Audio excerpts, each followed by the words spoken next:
കാടമുട്ട മസാലയാണ് ഉണ്ടാക്കുന്നത്. അതിനായി മാർക്കറ്റിൽ നിന്ന് വാങ്ങിയ കാടമുട്ട, ഇവിടെ ഇങ്ങനെ ബോക്സിലാണ് കാടമുട്ട കിട്ടുന്നത്. ഓക്കെ, ഇത് നമ്മൾ ഓപ്പൺ ചെയ്ത് ഇത് തിളപ്പിച്ചെടുക്കാനായി ഓപ്പൺ ചെയ്യാം. ഇത് 18 കാടമുട്ടയാണ്. ഇത് നമുക്ക് ബോയിൽ ചെയ്തെടുക്കുന്നതിനായി ഒരു പാത്രത്തിൽ കുറച്ച് വെള്ളം എടുത്ത് അതിൽ കുറച്ച് ഉപ്പ് അതിൽ ചേർക്കുക.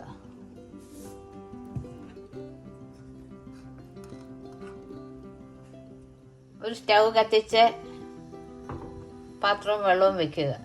ആ വെള്ളം ഒന്ന് തിളയ്ക്കുമ്പോൾ നമുക്കതിലേക്ക് കാടമുട്ട ഇട്ട് പുഴുങ്ങാം. വെള്ളം എല്ലാം തിളയ്ക്കാൻ തുടങ്ങിയിട്ടുണ്ട്. ഈ സമയം നമുക്ക് കാടമുട്ട അഥവാ കുയില് ഇത് നമുക്ക് തിളയ്ക്കാനായി ഇടാം.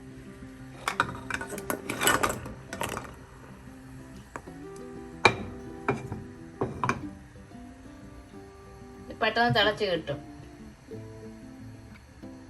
തിളക്കട്ടെ. ഈ സമയം കൊണ്ട് നമുക്കതിൻ്റെ മസാല തയ്യാറാക്കാം. ഉണ്ടാക്കാൻ ആവശ്യമുള്ള സാധനങ്ങൾ: 3 സവാള ചെറുതായി അരിഞ്ഞത്, ഒരു 2 പച്ചമുളക് ചെറുതായി അരിഞ്ഞത്, കുറച്ച് മല്ലിയില, ഇഞ്ചി വെളുത്തുള്ളി ചതച്ചത്, ചെറിയൊരു കഷ്ണം ഇഞ്ചിയും ഒരു 5-6 അല്ലി വെളുത്തുള്ളിയും ചതച്ചത്, ഒരു 2 ചെറിയ തക്കാളി അരിഞ്ഞു വെച്ചിട്ടുണ്ട്. നമുക്കിതെല്ലാം കൂടെ ഫ്രൈ ചെയ്തെടുക്കാം. അതിനായി വെളിച്ചെണ്ണ, ഉപ്പ്, പിന്നെ മസാലപ്പൊടികൾ, മഞ്ഞൾപ്പൊടി, മുളക് പൊടി, കുരുമുളക് പൊടി, കാശ്മീരി മുളക് പൊടി, ഇത്രയും സാധനമാണ് ഇതിന് വേണ്ടത്. കാടമുട്ടയെല്ലാം നല്ലതുപോലെ തിളച്ചിട്ടുണ്ട്. നമുക്കിത് ഫ്ലെയിം ഓഫ് ചെയ്ത് ഒരു പാത്രത്തിലോട്ട് മാറ്റാം. തണുക്കാനായി നമുക്ക് തണുത്ത വെള്ളത്തിലിടാം.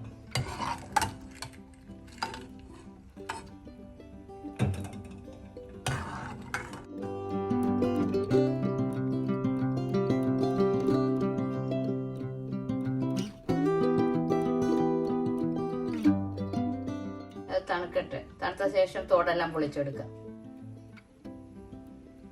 മുട്ടയെല്ലാം തോട് കളഞ്ഞ് റെഡിയാക്കി വെച്ചിട്ടുണ്ട്. സ്റ്റൗ കത്തിച്ച് പാത്രം അടുപ്പത്ത് വെച്ച് പാത്രം ചൂടാകട്ടെ. പാത്രം ചൂടായിട്ടുണ്ട്. അതിലേക്ക് നമുക്ക് 1 ടേബിൾ സ്പൂണോളം വെളിച്ചെണ്ണ ഒഴിക്കാം. വെളിച്ചെണ്ണ ചൂടാകട്ടെ.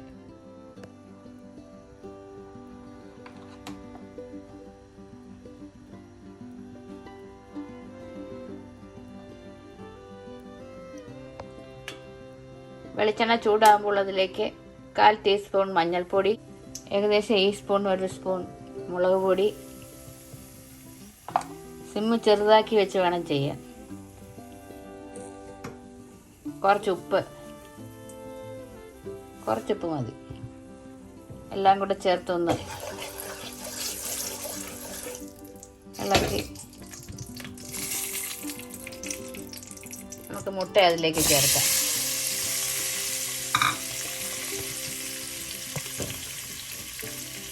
ചെറുതായെല്ലാം ഒന്ന് റോസ്റ്റ് ചെയ്യാം.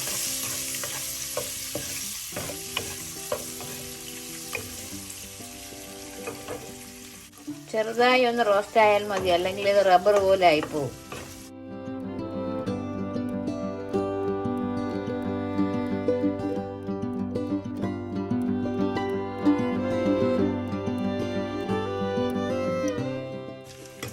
ഒരുവിധം മുരിഞ്ഞിട്ടുണ്ട്. മുട്ട നമുക്ക് കോരി മാറ്റാം.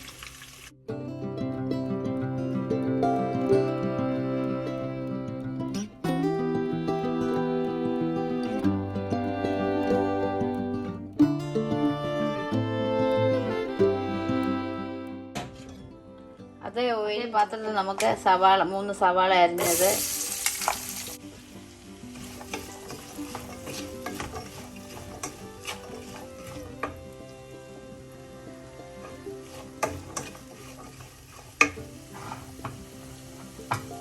രണ്ട് പച്ചമുളക് അരിഞ്ഞത്,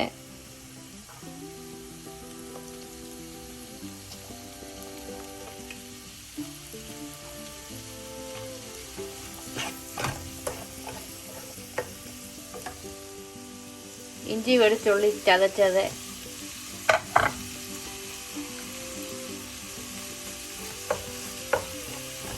അതൊന്ന് മൂപ്പിച്ചിട്ട് എല്ലാം കൂടെ ചേർത്ത് അത് മൂപ്പിച്ചെടുക്കാം. ഈ സമയം 2 ചെറിയ തക്കാളി ഇതോടൊപ്പം ചേർക്കാം. ഇതെല്ലാം കൂടെ നമുക്ക് വഴറ്റി ഒന്ന് ഫ്രൈ ചെയ്യാനാണ്. എല്ലാം കൂടെ വഴറ്റി നമുക്ക് പേസ്റ്റായിട്ട് അരച്ചെടുക്കണം. അതിനായി കുറച്ച് ഉപ്പും കൂടെ ചേർക്കാം.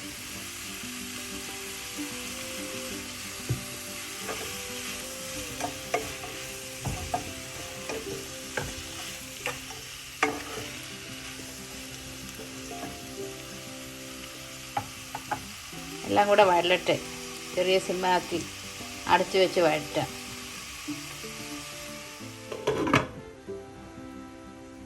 ചെറിയ സിമ്മിൽ അത് ഒന്ന് വഴലട്ടെ.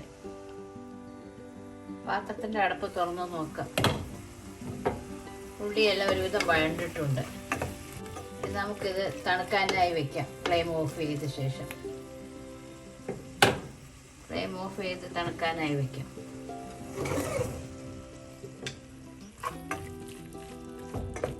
ചൂട് പെട്ടെന്ന് മാറാനായി മറ്റൊരു പാത്രത്തിലോട്ട് മാറ്റാം.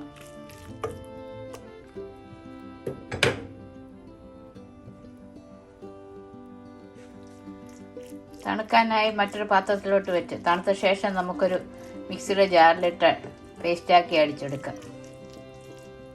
തണുക്കട്ടെ. തണുത്ത ശേഷം ഉള്ളി എല്ലാ മസാലകളെല്ലാം നല്ല തണുത്തിട്ടുണ്ട്. ഇത് നമുക്കൊരു മിക്സിയുടെ ജാറിലിട്ട് പേസ്റ്റാക്കി അടിച്ചെടുക്കാം.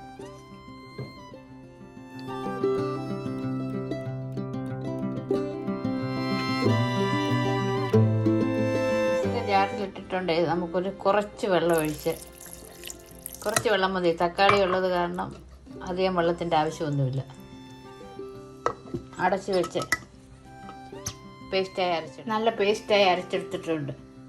ഇനി നമുക്ക് അതേ പാത്രം തന്നെ സ്റ്റവ് കത്തിച്ച് കുറച്ച് വെളിച്ചെണ്ണ ഒഴിക്കാം.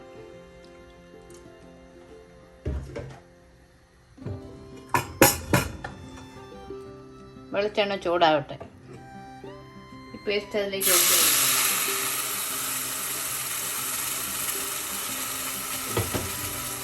പാത്രത്തിൻ്റെ ബാക്കി മസാലയും കൂടെ എടുക്കാൻ വേണ്ടി കുറച്ച് ചൂടുവെള്ളം ഒഴിച്ച് അതൊന്ന് കറിയിലിട്ട് ഒഴിക്കാം.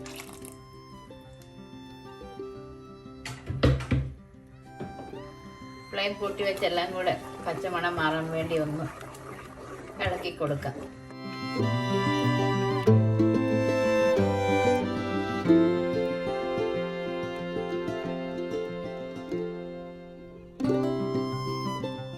ഒരു തിള വരുമ്പോൾ നമുക്കിതിലേക്ക് മസാലപ്പൊടികൾ ചേർക്കാം.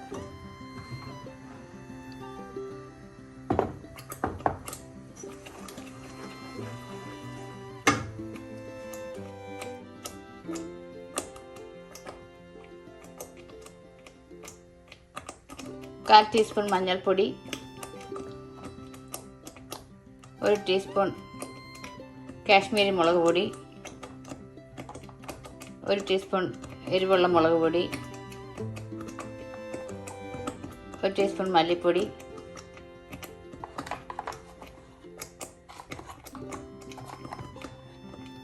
1/2 ടീസ്പൂൺ കുരുമുളക് പൊടി,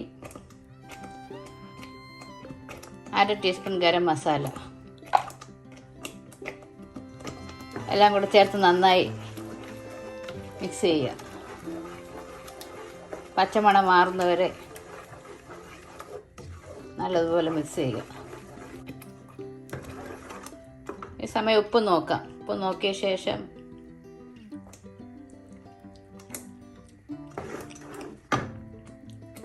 ഒരു 1/2 ടീസ്പൂൺ ഉപ്പും കൂടെ ചേർക്കാം.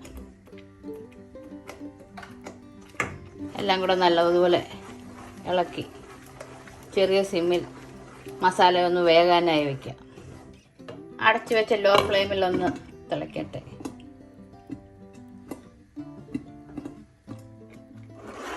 മസാലയെല്ലാം നല്ലതുപോലെ പച്ചമണമെല്ലാം മാറി വെന്തിട്ടുണ്ട്. നമുക്ക് ഈ സമയം ഇതിലേക്ക് ഫ്രൈ ചെയ്ത് വെച്ചിരിക്കുന്ന കൊയിലേക്ക് കാടമുട്ട ചേർക്കാം. ഇതെല്ലാം കൂടെ ഒന്ന് മിക്സ് ചെയ്ത്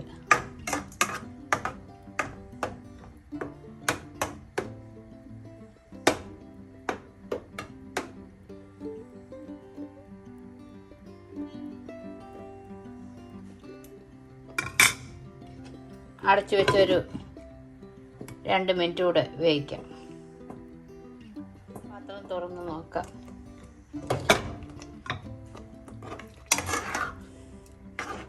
കാടമുട്ട മസാലയെല്ലാം റെഡി ആയിട്ടുണ്ട്. നമുക്ക് ഈ സമയത്തിലേക്ക് കുറച്ച് മല്ലിയില വിതറാം.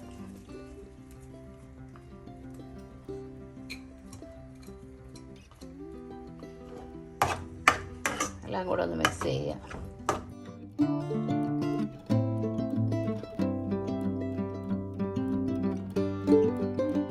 തണുത്ത ശേഷം നമുക്കൊരു സെർവിങ് ഡിഷിലോട്ട് മാറ്റാം. ഫ്ലെയിം ഓഫ് ചെയ്ത് തണുക്കാനായി വയ്ക്കാം. കാടമുട്ട കുഴമ്പ് അല്ലെങ്കിൽ മസാല റെഡി. ഇത് നമുക്കൊരു പാത്രത്തിലൂടെ സെർവ് ചെയ്യാം.